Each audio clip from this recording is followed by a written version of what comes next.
I'm John Preece, and I'm the research leader of the USDA National Clonal Germplasm Repository.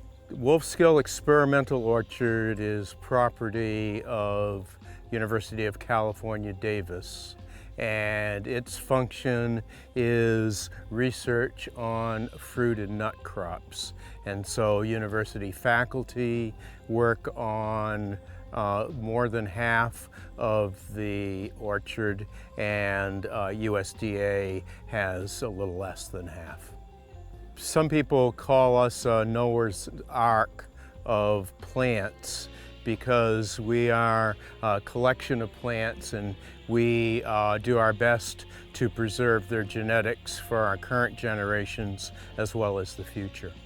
WolfSkill Experimental Orchard was a land grant to William WolfSkill, who moved to California from Kentucky in the early 1800s. He ended up selling half of the land to John WolfSkill, who settled here, and John wanted this land because he thought that fruit crops would grow well on it, and he was right. And so he settled this land in the early to middle 1800s and then planted it and got it established until he died.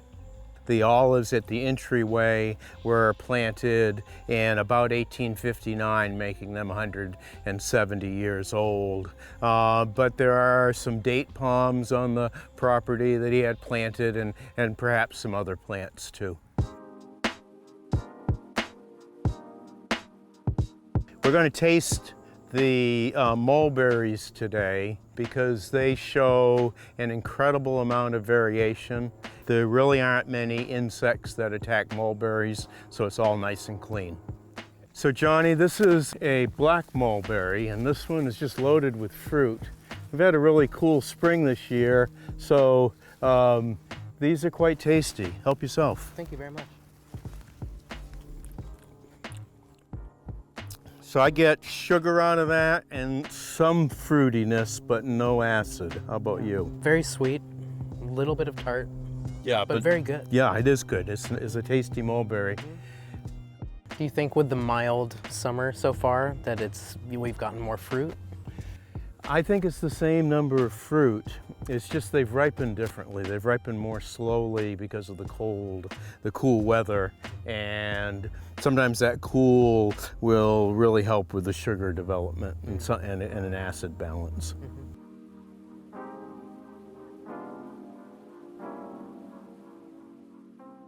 This is a really small mulberry. This tree is at least 10 years old and isn't much above my waist.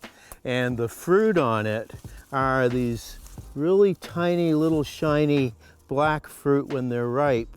Try one and taste it and see what you think. So 10 years old. Yeah, 10 or more. These could be 15 years old. Wild. This one and the ones behind it are all this really small, tiny mulberry. I think that this one has a more intense flavor than the last black one that we had, and maybe a little bit more acidity to it. Yeah, and very tart. Yeah.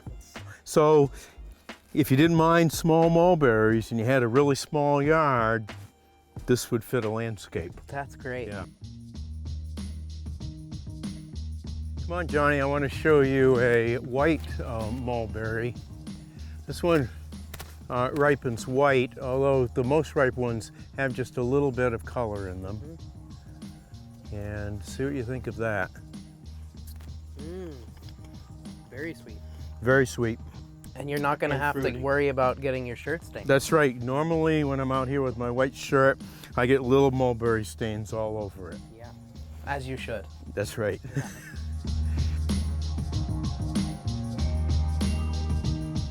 Johnny, this mulberry has probably the largest leaves of any that we've seen. There's more interest in the leaves of mulberries than the fruit. Really? And that's because silkworms specifically eat mulberry leaves. And so in Asia, where they grow silk, they're very interested in mulberries. This cultivar of mulberry is the one that has fruit that kind of look like a gummy worm. and very different from any of the other ones that we've looked at. So why don't you try one and I will, and Yeah. see what you think of this. Look at that. Yeah, that's going to be Bottoms up, huh? close to 3 inches long. Yeah, skull. To me, that's more sugar, not as much fruit and very little acid. Very earthy. Yeah, I get almost like green pea flavor after it. Yeah, so it has some interesting flavors, but I think that the black ones tend to have better flavor. And we'll go down and I'll show you Pakistan next, that has the same shaped fruit but a different color and great flavor. Great.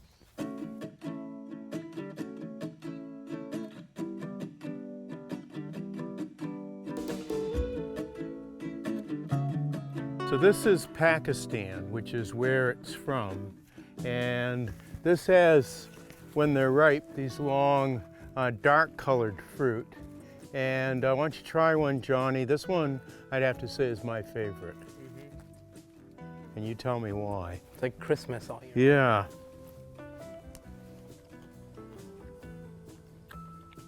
Wow.